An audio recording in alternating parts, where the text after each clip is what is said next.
ඉතින් අද මම කතා කරන්න යන්නේ 2025දී ලෝන්ච් කරපු මගෙන් ගොඩක් දෙනෙක් ඉල්ලපු Motorola Edge 60 Fusion කියන ස්මාර්ට්ෆෝන් එක ගැන කතා කරන්න. ඉතින් මේ ස්මාර්ට්ෆෝන් එක ගැන ඉන් ඩීටේල් අද අපි කතා කරමු. එහෙනම් අද වීඩියෝ එකට යමු. ඉතින් මුලින්ම මේ ස්මාර්ට්ෆෝන් එකේ බිල්ඩ් ක්වොලිටි ඇන්ඩ් ඩිස්ප්ලේ එක පැත්තට යන්න තමයි අපි සූදානම් වෙන්නේ. මොකද ගොඩක් කට්ටිය හොයන දෙයක් තමයි මේ බිල්ඩ් ඇන්ඩ් ඩිස්ප්ලේ කියන්නේ. ඉතින් මුලින්ම මේ ස්මාර්ට්ෆෝන් එක අතට ගත්තම දැනෙන්නේ හරිම සැහැල්ලු ෆෝන් එකක් විදිහට. ඉතින් මේකේ පිටිපස්සේ තියෙන්නේ වීගන් ලෙදර් නිමාවක්. ඉතින් ඒ හින්දා අතින් ලිස්සන්නේ නැතුව ෆිංගර් ප්‍රින්ට් වදින්නේ නැතුව සුපිරියටම යූස් කරන්න පුළුවන් ඩිසයින් බිල්ඩ් ක්වොලිටි එකක් බලා ගන්න පුළුවන්.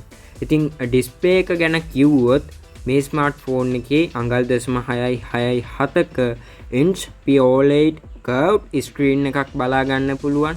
ඉතින් මම මේකට වැඩියෙන්ම කැමති මේකේ තියෙන 120 refresh rate එකට. මොකද ඔයා Facebook, Instagram ඒ වගේම ස්ක්‍රෝල් එහෙම නැත්නම් පල්ලෙහාට යනකොට හරිම ස්මූත් එකේ මේ ස්මාර්ට්ෆෝන් එක රන් කරගන්න පුළුවන් මේ peak brightness nits again නිසා.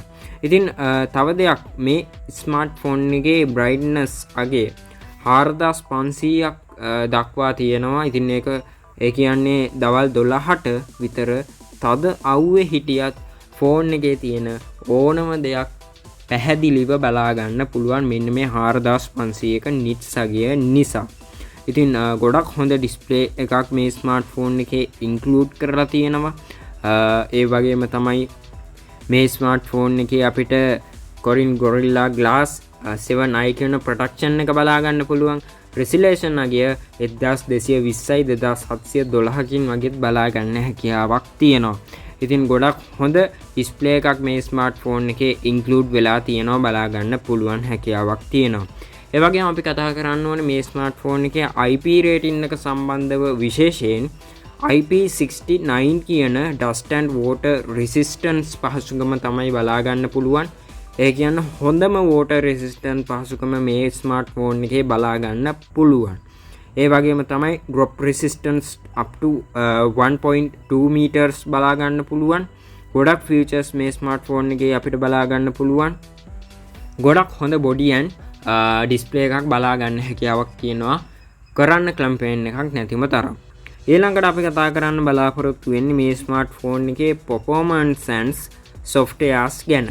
ඉතින් මේ ස්මාර්ට්ෆෝන් එකේ අපිට බලා ගන්න හැකියාවක් තියෙන්නේ Android 15 කියන operating system එකේ. ඒ වගේම තමයි 3 merges Android upgrade බලා ගන්න පුළුවන්. ඒ වගේම chipset එක පැත්තට ගියොත් අපිට global phone එකේ MediaTek Dimensity 7300 4 nanometer chipset එක include වෙන model එක ගන්න පුළුවන්. ඒ වගේම ඉන්දියා model එක සහ ඉන්දුනීසියා model එකෙන් MediaTek Dimensity 7400 කියන chipset එක ගන්න පුළුවන්. ඉතින් අරගේ 7300 මේකේ 7400 කියන මොඩල් දෙක තමයි වෙන්නේ. ලොකු වෙනසක් නැහැ. CPU එක පැත්තට ගියත් එහෙමයි. global phone එකේ octa core processor එකක් තියෙනවා. පොඩි වෙනස්කම් තියෙනවා. ඉන්දුනීසියා සහ ඉන්දියාවේ octa core processor එකක් තමයි එන්නේ. ඉතින් GPU එක පැත්තට ගියත් mainly G615 MC2 කියන GPU එක බලා ගන්න පුළුවන්.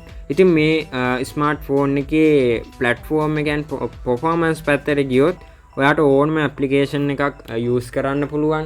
ඕනම game එකක් play කරන්න පුළුවන් කිසිම lag එකක් නැතුව හොඳ performance බලා ගන්න හැකියාවක් තියෙනවා මේ ස්මාර්ට්ෆෝන් එකේ.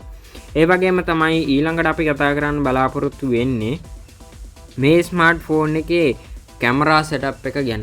ගොඩක් දෙනෙක් හොයන දෙයක් තමයි මේ කැමරා setup එකේ quality එක. කැමරාව පැත්තට આવොත් ප්‍රධාන කැමරාව megapixel 50ක Sony Lightyear 700C sensor එකක් බලා ගන්න පුළුවන්. ඉතින් මේකෙන් ගන්න ෆොටෝ වල කලර්ස් එහෙම හරිම natural colors බලා ගන්න පුළුවන්. ස්වාභාවිකව කලර්ස් තියෙනවා වගේ බලා ගන්න පුළුවන්. ඉතින් මම මේකෙන් ගත්ත ෆොටෝස් ටිකක් ඔයාලට පේනවා ඇති. ඉතින් ඒ වගේම තමයි වීඩියෝස් කරද්දිත් මේ OIS ෆියුචර් එක නිසා අත හෙලවුණාට වීඩියෝ එක ගැස්සෙන්නේ නැති සුපිරිම ෆියචර්ස් එකක් මේ ස්මාර්ට්ෆෝන් එකේ තියෙනවා. ඒ වගේම තමයි මෙගාපික්සල් 13ක අල්ට්‍රා වයිඩ් සෙන්සර් එකක් බලා ගන්න පුළුවන්. ඒකෙන් ප්‍රයෝජනයක් ගන්න පුළුවන් කිව්වොත් මම පොඩි උදාහරණයක් කිව්වොත් යාළුව සෙට් එකක් එක්ක ෆොටෝ එකක් ගද්දි ගොඩක් ඉඩ කවර් කරගන්න පුළුවන් මෙන්න මේ අල්ට්‍රා වයිඩ් සෙන්සර් එක හරහා. සෙල්ෆි කැමරා එක පැත්තට ගියොත් මෙගාපික්සල් 32ක කැමරා එකක් බලා ගන්න පුළුවන්. මේකෙන් සෙල්ෆි ගන්න සෙල්ෆි ෆොටෝ පට්ටම ෂාප් සෝෂල් මීඩියා වල දාන්න එහෙම සුපිරිම ෆොටෝස් ගන්න පුළුවන් හැකියාවක් තියෙනවා. ඉතින් ක්වොලිටි එක සම්බන්ධව කතා කරොත් සෙල්ෆි කැමරා එකෙන් සහ මෙයින් කැමරා එකෙන් 4K වීඩියෝස් ගන්න පුළුවන් දෙකෙන්ම. කැමරා එකත් මම හිතනවා මේ ස්මාර්ට්ෆෝන් එකේ ගොඩක් හොඳ කැමරා සෙටප් එකක් ඉන්ක්ලූඩ් වෙලා තියෙනවා කියලා. ඊළඟට කතා කරන්න බලාපොරොත්තු වෙන්නේ මේ ස්මාර්ට්ෆෝන් එකේ බැටරියෙන් චාර්ජින් සම්බන්ධව. ඉතින් අද කාලේ ගත්තොත් අපිට බැටරි එක හරිම වැදගත්නේ. මේකේ මිලියම්පියර් 5500ක බැටරියක් තියෙනවා බලා ගන්න පුළුවන්. සාමාන්‍ය විදිහට පාවිච්චි කළත් දවස් එකමාරක් වුණත් අල්ලන් ඉන්න පුළුවන් හැකියාවක් තියෙනවා. හැබැයි ලොකුම වාසිය තමයි මේ ස්මාර්ට්ෆෝන් එකේ බොක්ස් එක ඇතුළෙම 68 වෝට් ටර්බෝ පවර් චාර්ජින් එක එන එක. ඉතින් විනාඩි 15ක් චාර්ජ් කළොත් දවසක් පාවිච්චි කරන්න බැටරි එක පුරව ගන්න පුළුවන් කියලා තියෙනවා මේ ස්මාර්ට්ෆෝන් එකේ. මේකේ වයර්ලස් චාර්ජින් පහසුකම නැති එක නම් පොඩි අවුලක් විදිහට මම දකිනවා. ඉතින් මේ ස්මාර්ට්ෆෝන් එකේ බැටරි එක ගොඩක් හොඳ බැටරි එකක් බලා ගන්න පුළුවන්. ඉතින් ග්ලෝබල් ෆෝන් එකේ මිලියම්පියර් 5200යි එන්නේ. ඒ වගේම ඉන්දියා ෆෝන් එකේ 5500ක් එන්නේ. ඒක කියන්න ඕනේ. සාමාන්‍ය ග්ලෝබල් ෆෝන් එක ලංකාවේ මිලදී ගන්න මං හිතන්නේ තියෙන්නේ ඉන්දියා මොඩල් එක තිබ්බොත් 5500 ගන්න පුළුවන් හැකියාවක් තියෙනවා. ඊළඟට කතා කරන්න බලාපොරොත්තු වෙන්නේ මේ ස්මාර්ට්ෆෝන් එකේ ඩියුරබිලිටි එක ගැන. එහෙම නැත්නම් කල් පැවැත්ම ගැන. මං කිව්වා ඔයාලට IP69 තියෙනවා කියලා. ඉතින් ඒක තමයි මේ ස්මාර්ට්ෆෝන් එකේ ගොඩක්ම වැදගත් දේ. වතුරට වැටුණට කිසිම හානියක් වෙන්නේ නැති එක. ඒ වගේම මේ ෆෝන් එකට මිලිටරි ග්‍රේඩ් සර්ටිෆිකට් එකක් තියෙනවා. ඉතින් ඒ නිසා පොඩි වැටීම් වලදී ෆෝන් එක ආරක්ෂා වෙන්න ගොඩක් හේතු වෙනවා මෙන්න මේක. ඩියුරබිලිටි එකත් ගොඩක් හොඳයි කියලා කියන්න පුළුවන්. ඉතින් මේ ස්මාර්ට්ෆෝන් එකේ මෙමරි එක සම්බන්ධ කතා කළොත් 8GB RAM, ඒ වගේම අපිට ස්මාර්ට්ෆෝන් එකේ 12GB RAM කියන මොඩල් දෙකෙන් ගන්න පුළුවන්. ස්ටෝරේජ් පැත්තට ගියොත් 128GB, 256GB, 512GB කියන මොඩල්ස් තුනෙන් ගන්න පුළුවන්. ඒ වගේම තමයි මේක විශේෂම දේ අපිට මෙමරි කාඩ් එකක් යූස් කරන්න පුළුවන්, චිප් එකක් යූස් කරන්න පුළුවන්, අමතරවත් වැඩි කරගන්න හැකියාවක් තියෙනක ලොකු බෙනිෆිට් එකක් විදිහට අවස්ථාවක් විදිහට මම දකිනවා. ඊළඟට මේ ස්මාර්ට්ෆෝන් එකේ සෙන්සර්ස් පැත්තට ගියොත් fingerprint under display, optional fingerprint sensor පහසුකම include වෙලා තියෙනවා.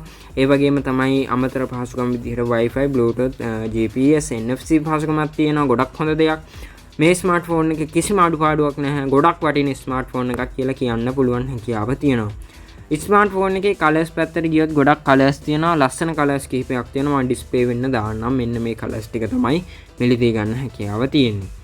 ඉතින් මේ ස්මාර්ට්ෆෝන් එකේ අවසාන වශයෙන් රුපියල් 1,20,000කට වගේ තමයි මේ ස්මාර්ට්ෆෝන් එක මිලදී ගන්න පුළුවන් වෙන්නේ. ඉතින් all rounder ෆෝන් එකක් තමයි මේ Motorola H60 Fusion කියන්නේ. ඉතින් මේක ගොඩක්ම ගැලපෙන්නේ ලස්සන ක්‍රවුඩ් ඩිස්ප්ලේ එකක් ඕන අයට, ඒ වගේම ක්ලීන් Android අත්දැකීමක් ගන්න ඕන අයටත් මේ ෆෝන් එක ගොඩක් වටිනවා. ඒ වගේම වතුරට ඔරොත්තු දෙන ශක්තිමත් ෆෝන් එකක් හොයන කෙනෙක්ටත් මේ ස්මාර්ට්ෆෝන් එක ගොඩක් ගැලපෙනවා. ඔයා ජොබ් එකක් කරන කෙනෙක් නම් පාරේ යන පික්මි උබර් දුවන කෙනෙක්ට වුණත් මේ ස්මාර්ට්ෆෝන් එක රෙකමන්ඩ් කරන්න පුළුවන්. ගොඩක් හොඳ ස්මාර්ට්ෆෝන් එකක්.